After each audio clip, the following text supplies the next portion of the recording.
Good evening and welcome to the FITT Show, financial information for today and tomorrow. I'm Bobby Kinzer and that's Thomas Doty. We'd like to welcome you to our show, which we plan to empower people with information, especially financial information. We know that a lot of people out there are trying to find ways to get the most out of their money. They're trying to find the best ways to manage their money and to build wealth. And that's what our show has been created to do. We're looking forward to provide you with all kinds of tips and methods and strategies that can help you lead you to entering more comfortably into the financial mainstream.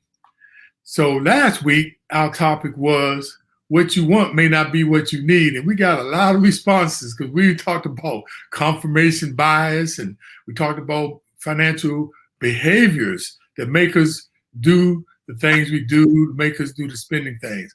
But this week, we're talking about retirement planning. And the interesting thing about retirement planning, is it too early right now, or is it too late? Before we get into that, I want to introduce you to my partner. We were both Penn State attendees, played basketball, and we are frat brothers, Alpha Phi Alpha Fraternity Incorporated. What's up, Dote? How you doing, man? I'm doing great. How are you, Big Bob? Man, I'm absolutely marvelous, man. I just want to know, Dote, tell me something. What motivated you or influenced you the most to learn about finances? Being an accounting major and in my career field, you're around a lot of financial people who are constantly talking about things that shape the market from our business perspective. And so, you're forced to learn more just to keep up with what's going on in the business world. And in side conversations, you start talking about investments of things of that sort. And I realized I was woefully lacking in that area because I had never invested anything in my life until I started working. And didn't know a lot about investing. And so, once I started working on my MBA and being around those types of folks, you tend to learn a lot more about those things. And that even pushed me to learn even more. And once I became certified, my initial intent was to work on taxes and help people do their taxes and understanding more about just the overall financial situation. So I spent a lot of times reading, learning, talking to people, listening to people, and kind of learned early on not to take advice from people who weren't doing what I was trying to do or looking for people who were where I wanted to be. And that's who I would take advice from. So I just kind of committed myself to learning as much as I could about money. And from a selfish reason, I knew after having 4 kids, I had to figure out a way to get them through college. And I knew I wanted to retire and live comfortably. And so I just dedicated myself to learning about money, all facets of it. Interesting story, Dope. My motivation and influence came from a guy named Charles Harris. He was the manager at the Acacia Group. And I really didn't know really much about finances when I came up from playing professional basketball. But he got me. Are you hearing the echo, Dope? Yeah. That's kind of weird. So anyway, he influenced me because he was a guy. He was a guy that really was into. He was so into finances. He said, "Look, Bob, you have all the attributes of a salesperson, being an athlete, because you know how to work in teams, you know how to deal with success and failure, and you know how to push yourself. But we can teach you about finances."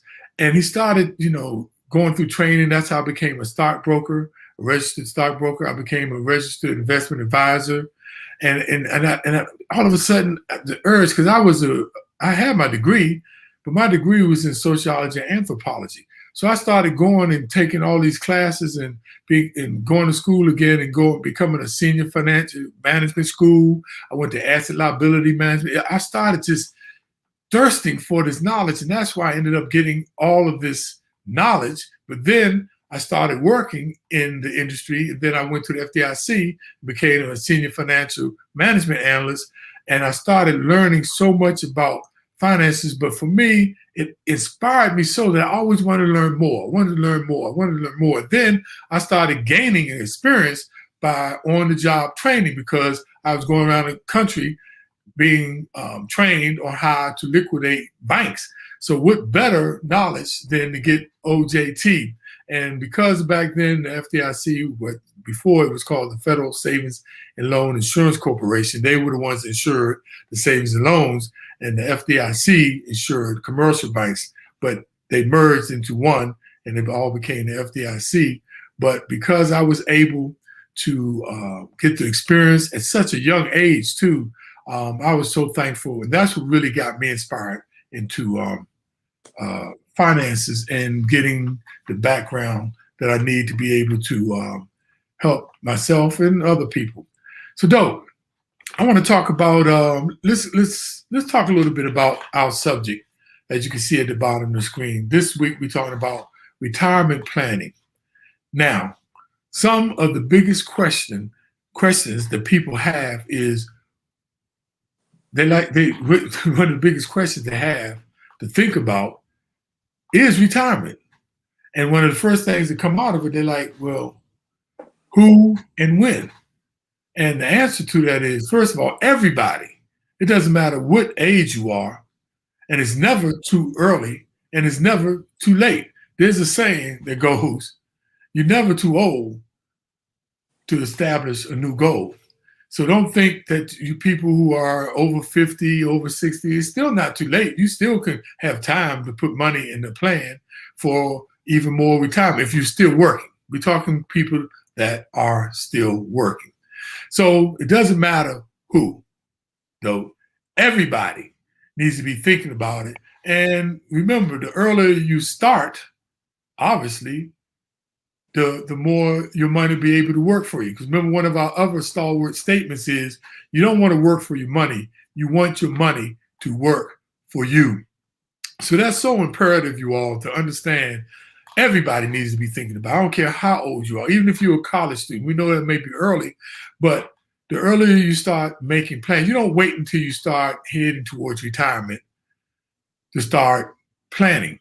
It's an old saying, though, they ask, when should a person start tracking their money?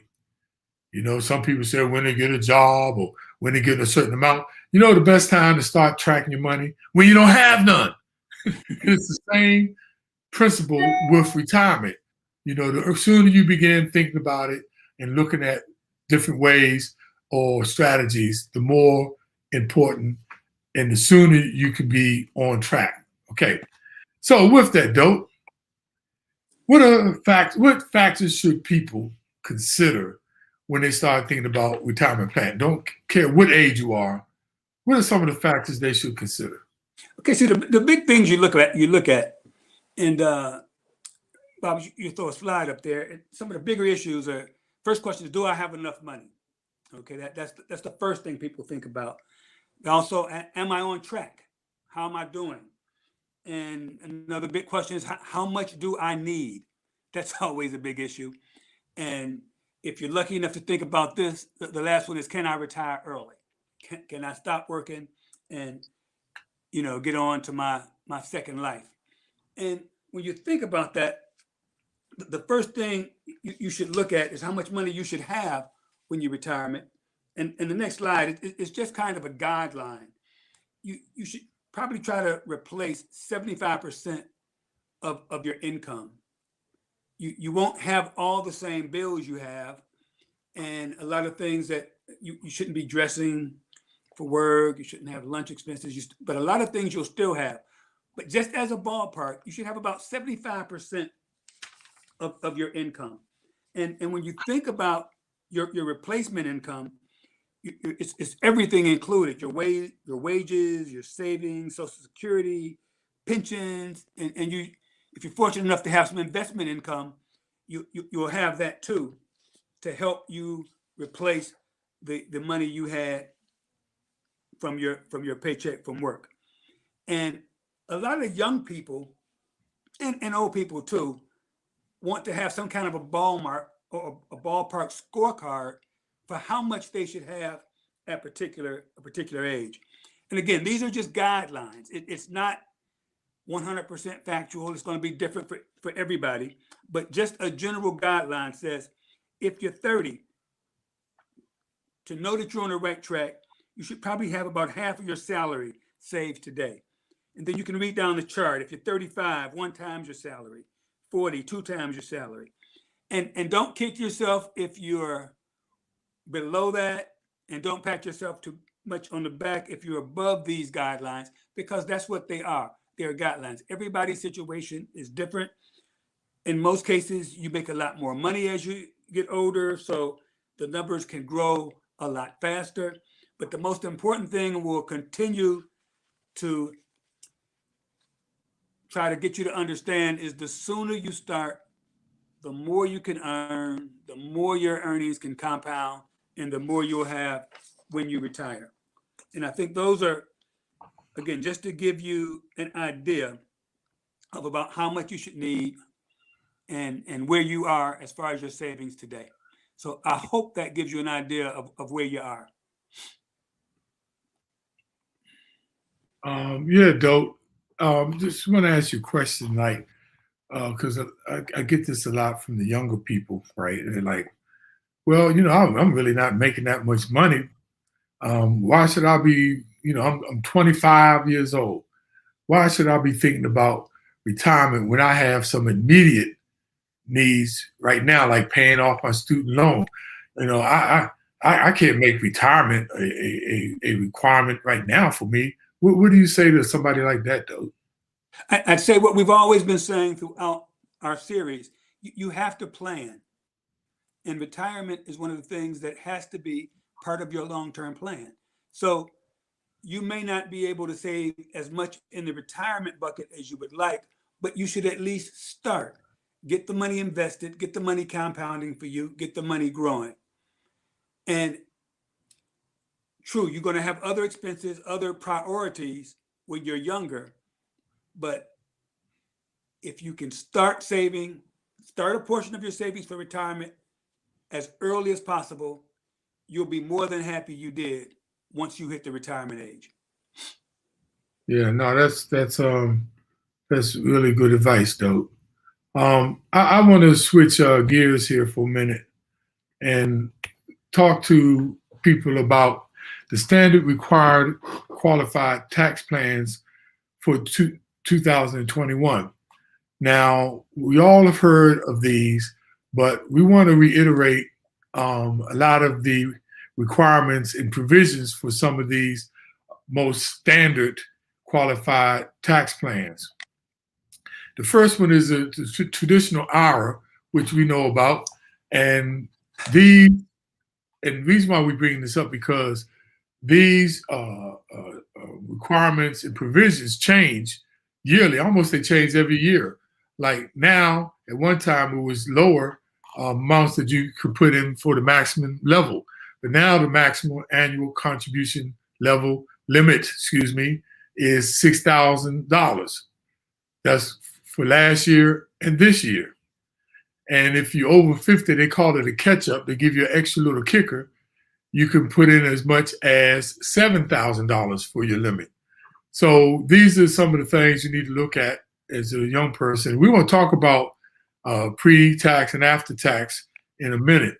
But the next one is the Roth IRA. And a lot of people have been hearing about the Roth IRA, and it allows investments earned to accumulate and be withdrawn tax-free if the account has been established at least for 5 years.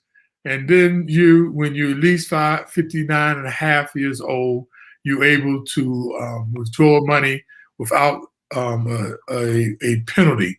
Because with these, if you withdraw them early, there is a 10% penalty if you withdraw them before your retirement age.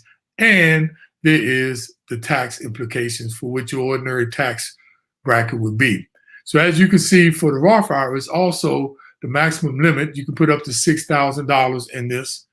And this is for 2020 and 2021. And once again, they have a catch-up of $7,000. Hey, Dope, quick question, and I don't remember this, and I'm not sure if you can answer it. Are you still able to put the 6,000 in for 2020? Yes, up until the date that you know, the tax due date, you can put up to 6,000. Good. That's what I thought. That's interesting to know, you all. And then everybody, we know about the 401k or the 403b, which teachers and other nonprofit fall under, and that's now been boosted up to $19,500. And this is coming off if you're doing traditional 401k plan. This will lower your adjustable tax income by $19,500. And then look at the catch up they give you. You can do, if you're 50 and over, you can put in an additional $6,500. Now, for the young people, I want you to understand, when you start working at your job, it's so important to make sure that you are at least getting the match. Some companies do 3%, 5%, 6%. Some even go as high as 10% match. You at least need to put the amount of money to get the match. Now, the actual limit here is $19,500, and you need to really look at this calculation, you all, because the calculators for people who have the thrift savings plan, the government 401k plan, if you put it in there by dollar amount, it'll stop at 19.5, but you can actually put more money in and actually, excuse me, have a benefit of your 401 earning more money. Next thing I want to talk about is Simplified Employee Pension Plan, IRA. It's called a SEP IRA. These for people who are self-employed and you have your own business and you have the benefit for your employees that they can put up 25% of their salary and of their compensation of their salary up to amount of $58,000 or less. And what this means, as a business person, you can do it for your employees, but if you just you and you don't have any other employees, you as a business person can put up to 25% of your salary that you're paying yourself. And that is way more than what you get with the IRA or even potentially your 401k plan. So we just wanted to mention these actual standard plans to reiterate the maximum amount that you could, the maximum limits that you contribute, and some of the other provisions that are involved with it. So, Dote, I want to talk a minute about this particular subject. And it's, oh, wait a minute. Yeah, this particular subject. Pre-tax qualified plans versus after-tax qualified plans. A lot of people may know this, but some people get it convoluted, and some people don't understand fully why you should do one or another. I sort of favor pre-tax, but what about you, Doe? I'm going with after-tax, and it's one of those things. There's no right answer. There's no wrong answer. If you're saving, you're doing okay. You won't make a mistake in deciding whether you save before tax or after taxes. The reason I like after tax is because you have no idea what the tax rate will be when you decide to take money out. And the traditional thinking is that you defer money today and you pull it out when you're retired and you're in a lower tax bracket. And so you're ahead of the ball game that way. But the reason I like after tax is because once you get it taxed, and especially today, where tax rates are lower than they've been in years, you have that money clear and free. You don't have to worry about future tax issues. Now, true, you do have to pay tax on any gains as you go along, whether it's short-term, long-term. But again, you're done with worrying about whether you have to pay tax or whether there are restrictions on when you can pull it out, or you don't have required minimum deductions or minimum distributions at a certain point. You're done with paying taxes on that money. You can just let it grow and use it as you see fit. So that's why I prefer, and I don't say I prefer 100% after tax, but I would gear more of my money towards after tax than before tax. And I think Bob is on the other end of the spectrum. So why do you prefer before tax, Bob? Well, before I get into it, right quick, I want to tell everybody, please go out there and click on the thumbs up button, which is the like button, and click it as many times as you can, you all, because that helps us get traction to the amount of people that we can broadcast to. And click on the heart button. And if you have the smiley face, the smiley face, and put some comments in there. You know, that also helps the comments that you put in there, because Facebook and YouTube, they look at all these kind of things, and it would help us tremendous. So thank you so much if y'all can humbly do that. Don't just like to say we got a couple of people out there that we like to say hello to. Our good brother Charles McCargo says, good evening, fellas. The wonderful Now Edwards Doty is saying good evening. And we got Sharice Johnson Moore out there listening. Hey, Sharice, how you doing? We know you got your wonderful site out there and you writing wonderful books, Sharice. Keep doing your thing, girl. So put your name, your book into the comments thing too, Sharice, so we can promote your book, by the way. So dope. This is why I like pre-tax, meaning it's not taxed until after you retire, at your retirement age.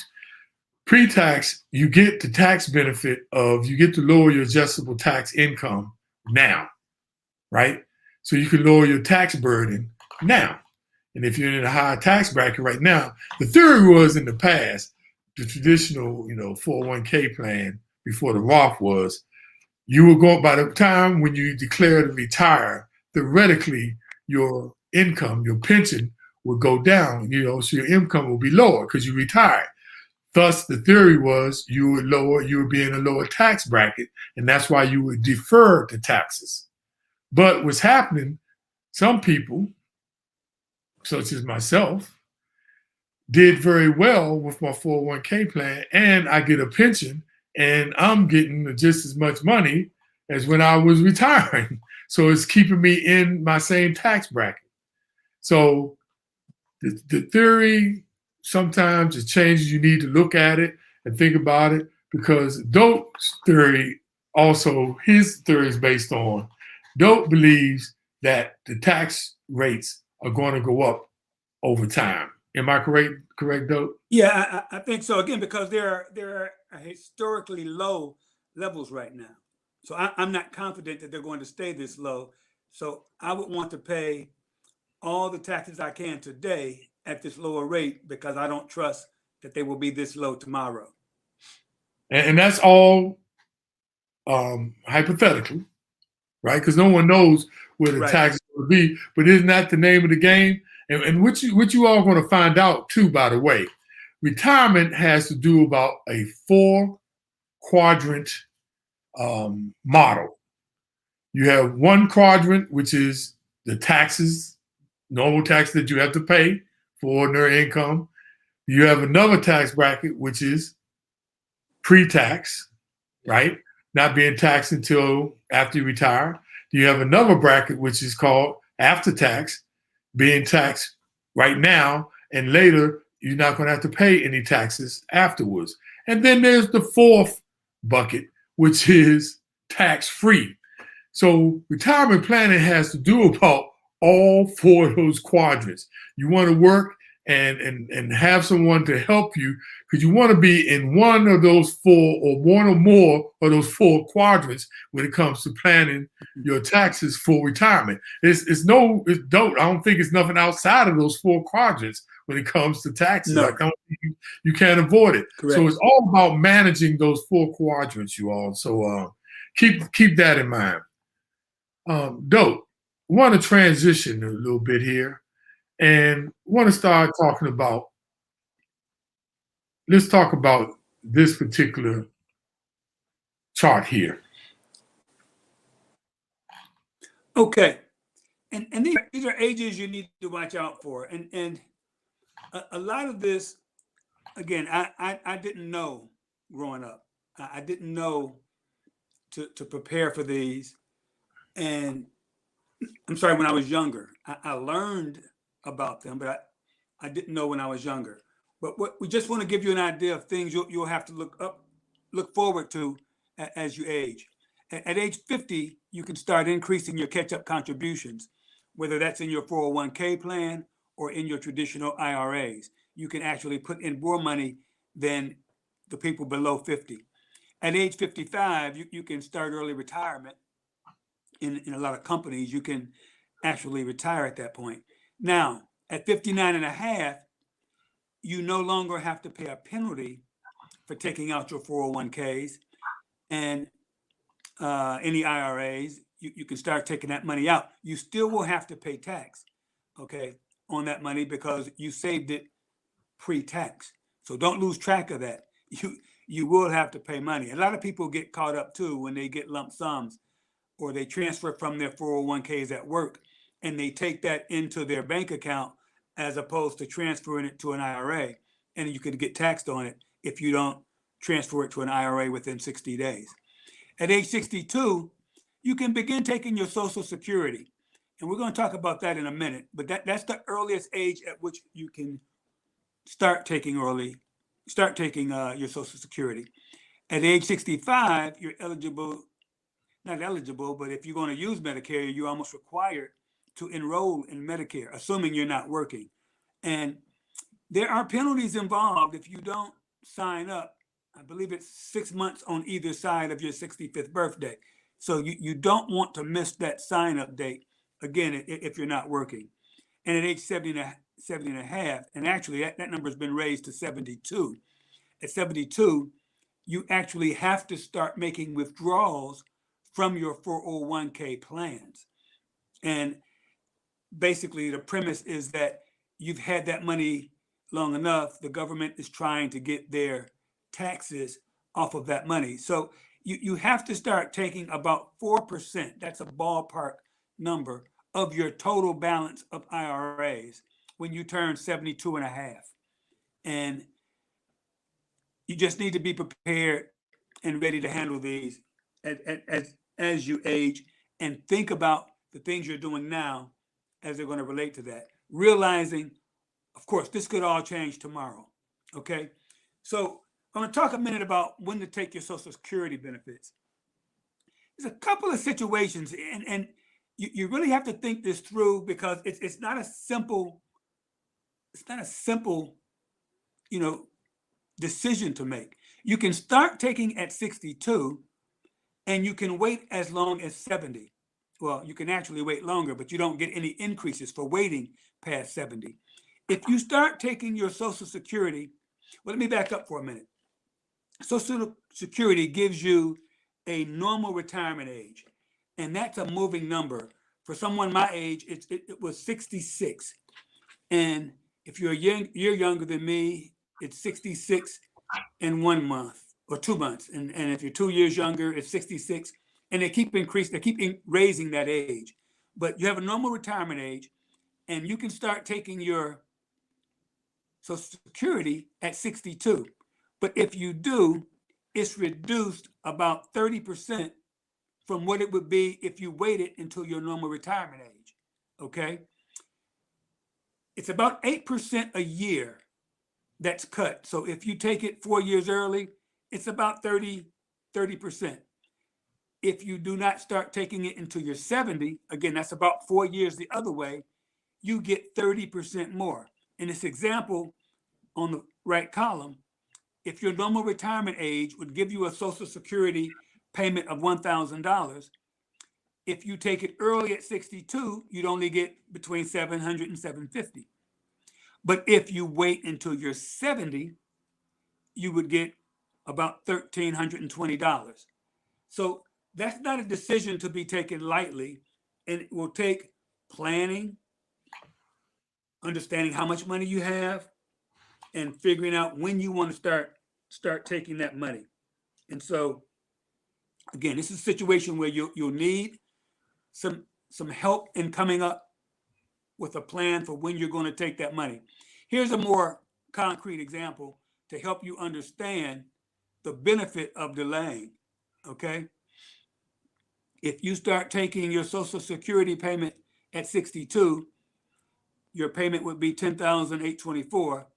But if you waited till the age of 70, it's almost double at $20,916. That's the benefit of waiting. Now, there's 101 reasons why you might need to take it early, depending on your situation. But you can understand the benefit of waiting and basically making 8% a year by delaying taking that money out. And that's the interesting of the chart, though, showing that if you wait, you basically are making 7 to 8% a year. Correct. Each year you wait to the age of retirement that you decide to take it. So that's why you need to go ahead. But let me explain. You have to understand the whole picture. And it's a tough decision to sit down and think about, okay, when am I going to die? Nobody knows. But if you look at like my situation exactly, when I decided, my initial goal was to wait until I was 70 because I don't need the money right now. But I sat down and played with the numbers, and my break-even point, if I decided to take mine at 66 versus 70, and again, I'd get an 8% increase each year if I waited till I was 70, but I decided to take mine at 66. Reason being, I look at the break-even, and my break-even was 78. So if I live past 78, I will be better off to have waited until I was 70. But my personal thinking was, I'd rather have the money today. I'm more than able to enjoy it now. I'm more than able to travel, do a lot of things that I want to do, go visit my kids, do whatever I want to do, as opposed to having more money when I'm 78, which I'm guessing, if I'm still here, I'm blessed enough to still be here, I will not be as flexible as far as traveling. And so that's a decision I made to start taking mine at 66 instead of waiting to 70. That's another thing you have to sit down and try to figure out and determine what's best for you. And everybody's situation is different. Just wanted to share with you, this is Sharice's book called Coming to Loving Yourself. And go out there, Sharice Johnson Moore, check her out. I'm sure you can Google her name. Thanks, Sharice. Dope. I want to talk to you right quick about, let me share this with you. I want to talk about 5 mistakes people make with Social Security. They take Social Security too soon, or they wait too late. And like Dope said, this is all based on your personal financial goals. That's how this should always be measured. We can't tell you when to take Social Security. We're not going to tell you to take it early. We're not going to tell you to take it on time when you become 65 to get to 100%, or we're not going to tell you to wait until you're 70. It's your decision.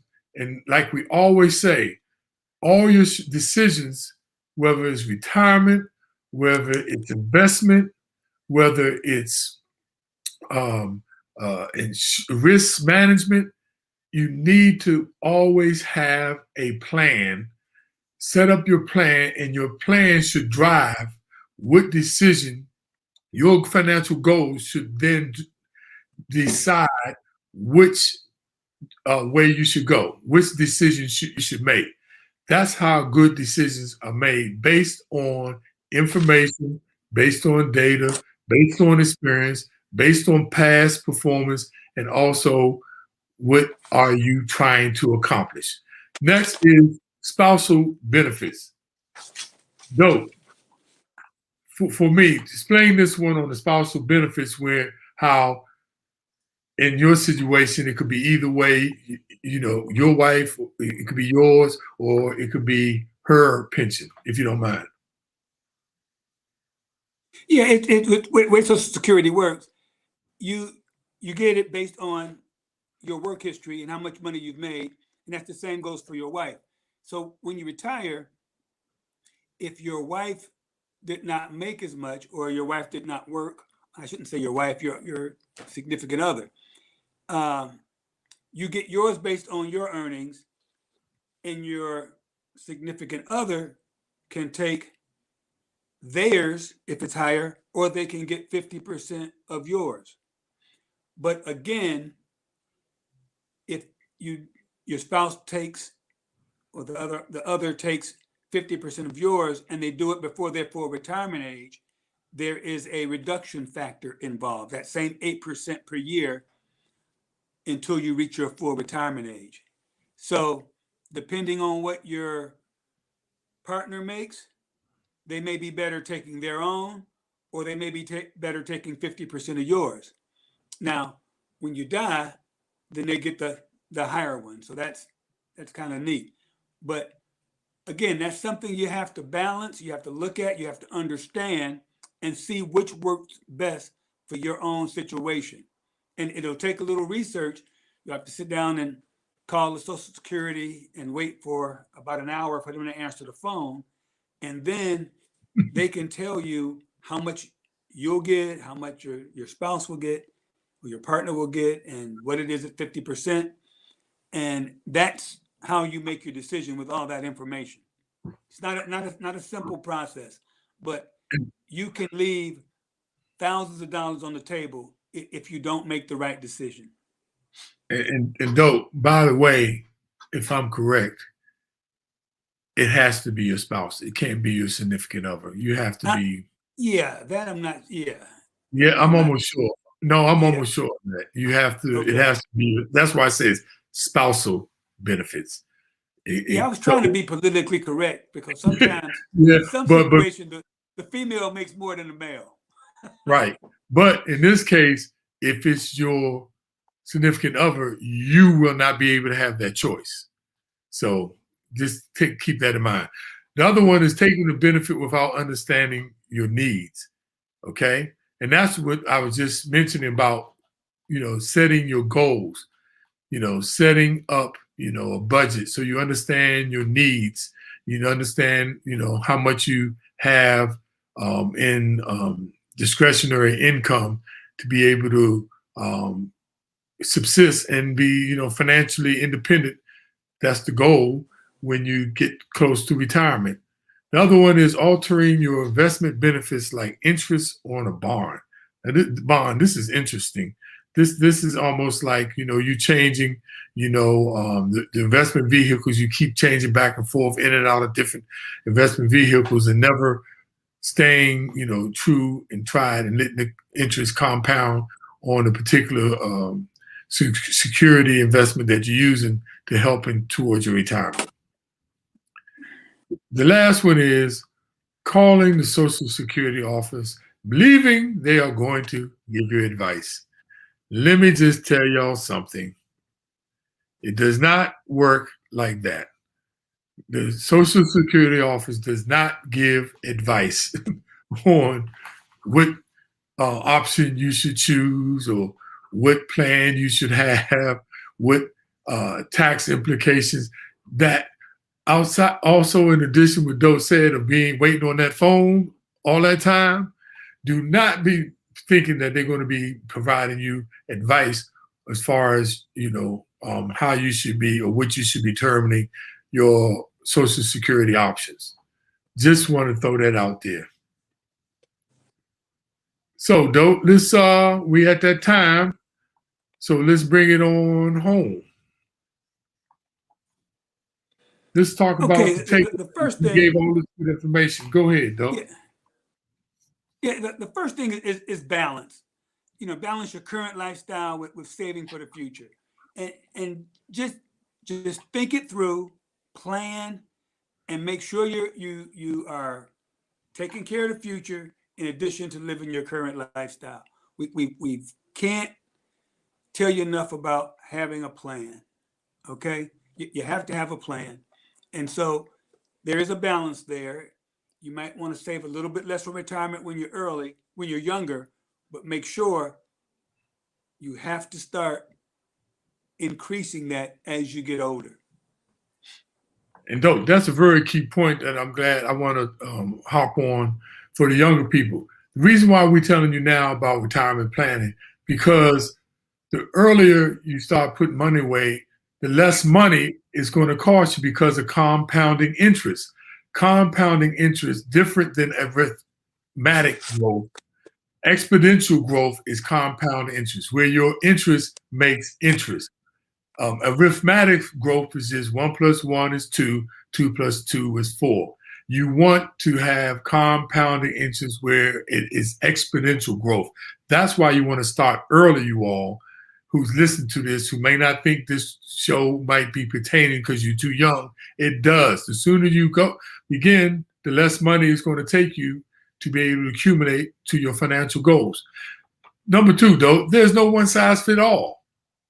And what we're talking about there is how we're talking about, do you use pre-tax or after-tax dollars? It depends. It really, really depends on your financial situation and your financial goals. But the key is whether you use pre-tax, after-tax, IRA, 401k, 403b, you must do something. You just don't sit up there and don't do nothing. Dope. Right. And it doesn't matter what age you are. As Bob just said, to just kind of reiterate that, it doesn't matter what age you are. You have to have a plan for retirement. Okay, you got to get going at it. I don't care if you're 20 years old, 21 years old. You have to start thinking about it because from what I understand, only 15% of companies now have pensions. And I think that number is shrinking. So it'll be 100% your responsibility to save for your retirement. And I don't know what's going to happen with Social Security, but it's due to run out of money soon.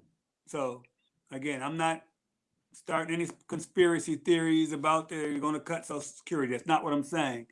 All I'm saying is unless they raise taxes or lower benefits, something's going to have to be different because the funding is disappearing. People my age are living a lot longer. There are a lot less younger people in the workforce. If you do the math on that, something's going to have to give.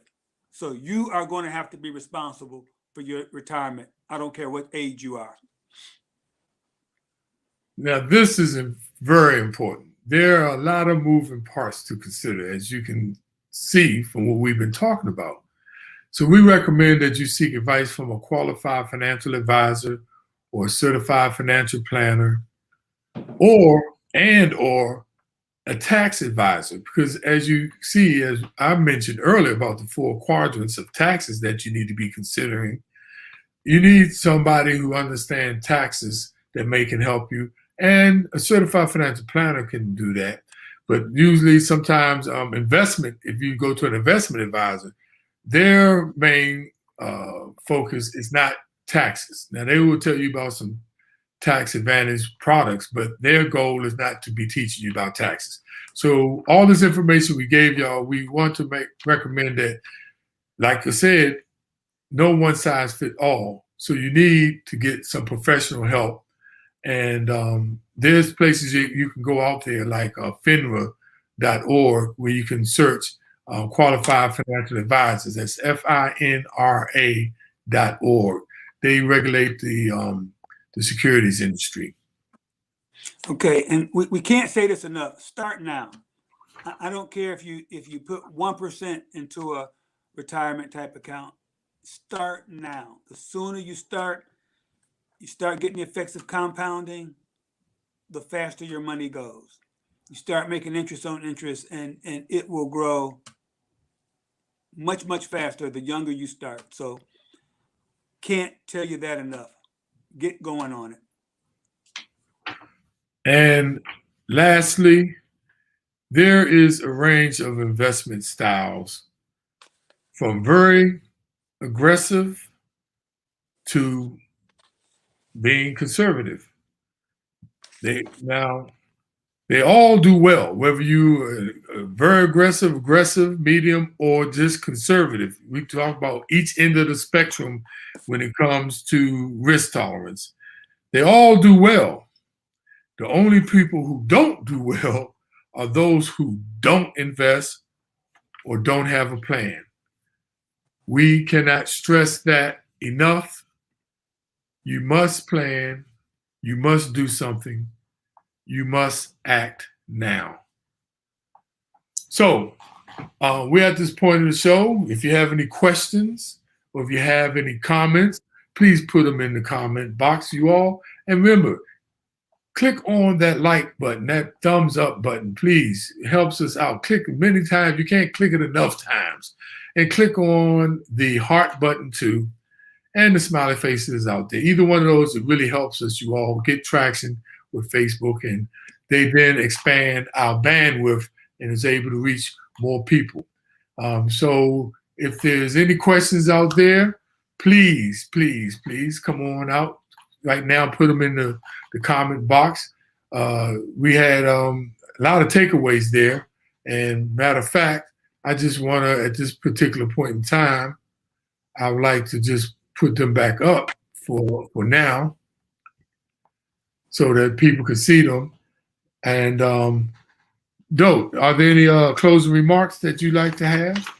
Yeah, just want to remind people, as you said, give us some comments, particularly anything we can improve on, any topics you'd like to hear us discuss, or anything you'd like us to maybe give more detail on. We are only doing this to pass information. We are not trying to sell anything. We have no ulterior motives. We just want to pass along things that have helped us become successful, and we want to share it with you guys. We have a question, Dope, and the question is from Charles Clutch McCargo. If you are older, is it better to be more aggressive or conservative? Again, there's no one size fit all. A lot of it depends on how much you have. In most cases, somewhere in the middle is usually the best answer. In past, people used to say, as you get older, there was a general formula that said you take your age minus 100, and that's the portion of investment you should have in something conservative. Okay, so once you're 60, you should, I'm sorry, something aggressive. So once you're 60, only 40% of your investment should be aggressive. And I think that's starting to change now because people are starting to live much longer. As we said before, you don't want to invest money that you need within a year or two. Me personally, I'm very aggressive because I make more than I need to live on every month. I have more coming in than I need. So the money I have invested, it's invested. It's not money I need to live on. And so I am very aggressive. Bob is more conservative. And he's just better able to sleep at night, not having to worry about what the market does. It all depends on your personal situation, how much you have. But in most cases, somewhere in the middle is usually the best answer. Yeah, and just want to reiterate you all, just saving money in a savings account is not going to get you to be wealthy. You must put some money in these retirement plans, which is investing in the stock market. You know, we need to look at different ways to increase and expand your wealth because it's all about accumulating assets. That includes your retirement plan also. Yeah, and you said before, you will not keep up with inflation with a savings account at a bank. Your purchasing power will decrease every year. Right. If you only save in a bank savings account. So in my opinion, you have to be invested. Okay. And don't get it twisted, you all. You must have an emergency fund, a savings emergency fund, but that doesn't mean all your money has to be put into a savings account.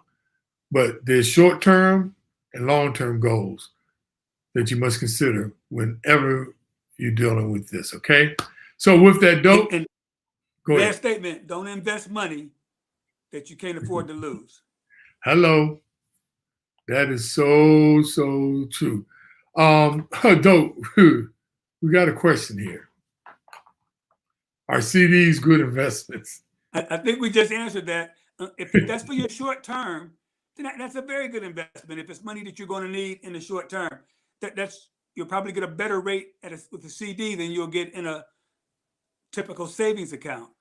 But again, I would only put my short term money I'll need within a 1 to 3 year time frame in a CD.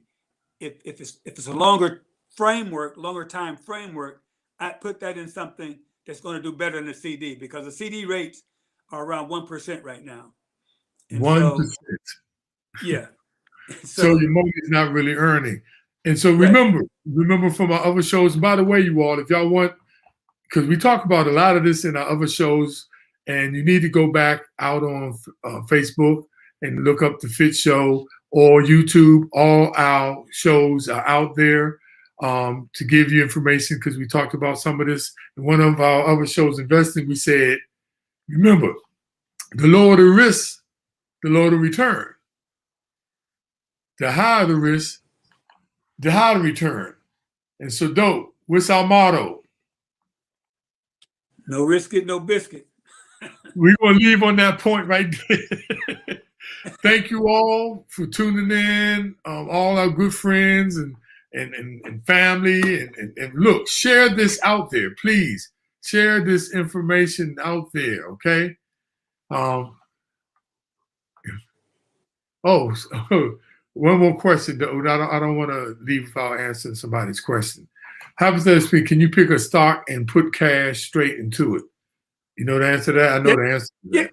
Yes, you can. I mean, they have so many options out there. Robinhood, a lot of discount brokers. You can, with Robinhood, you can buy partial shares of stock. So there's a zillion vehicles out there. I'm not recommending any one over the other. I'm not using any of those, but I know they are out there, and you can make very, very small investments in stock now, where in the past you had to buy in specified lots, usually of 100. But now you can buy $50 worth of Microsoft if you choose. Right. That's what those apps that they call exchange apps, where you can go out there and purchase increments of stock. So yes, Clutch, that is it. Clutch said, no risk it, no biscuit. All right, you all, that's it. We sort of went over our time, but it was worth it, though, because we had questions. Thank you once again, everybody. Remember, the FITT Show every Thursday at 8 p.m. I'm Bobby Kinzer. Thomas Doty. That's Thomas Doty, and we are the FITT Show. Take care, and you can keep putting comments out there. We'll see them. Have a great evening, and we see you next week.